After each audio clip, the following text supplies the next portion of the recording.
The next question comes from Janusz.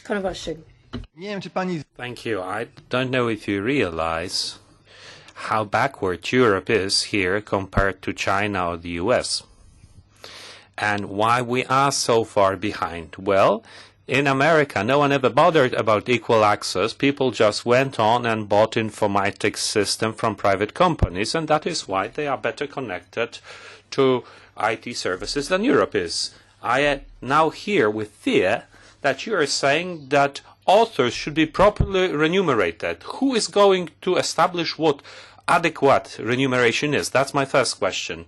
You're talking about fighting about hate speech. Who is going to define what hate speech is or isn't? Is it hate speech to say that Jews are trying to control the banking world? Is that hate speech? Is it hate speech if we say we need to impose high taxes on international corporations? Is it hate speech to say that Russia is trying to invade Europe? Who is going to define what is and isn't hate speech? Thank you.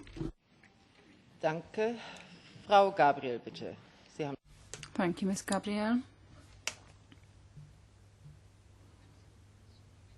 Thank you very much for that question.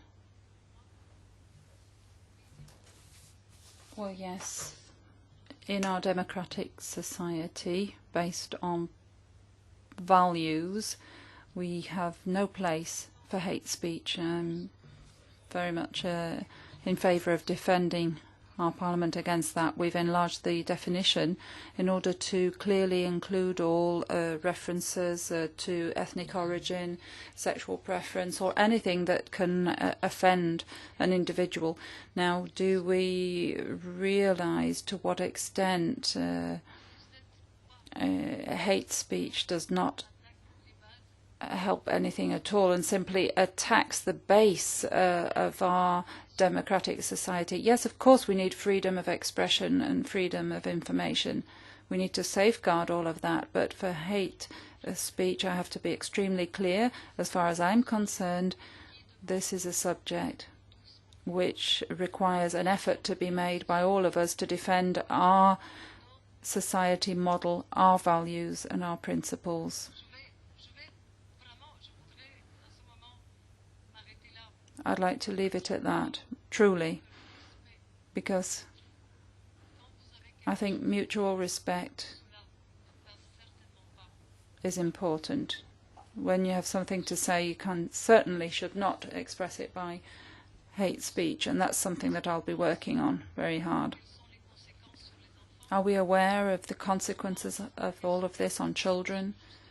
The consequences for those individuals who would like to use their energy elsewhere?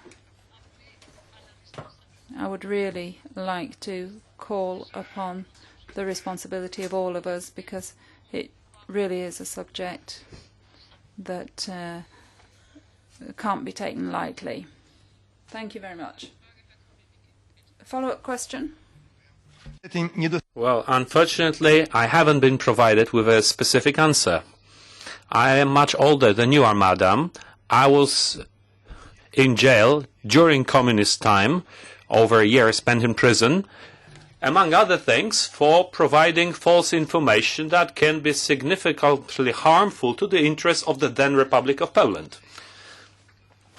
And I was fined with 9,000 euros for providing information which is publicly available in books about the average level of intelligence and the difference between men and women. And I was also informed that I'm attacking basic values of the European Union. My question is, who is going to decide which information is or isn't false? Or are we going to say that false information is sensitive or something is in the interest of the EU? Or possibly all information should be available on the internet so that everyone can say what they want, and then they also take responsibility for what they have said. Thank you.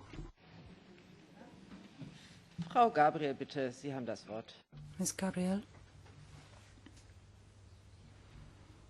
I'm proud to defend the principle of equality between men and women. As I've said before,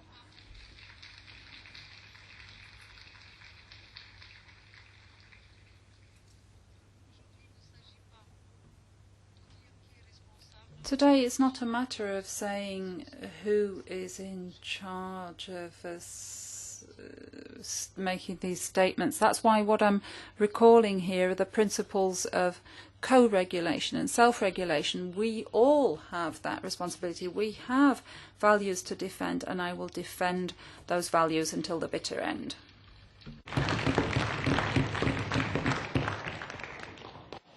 Vielen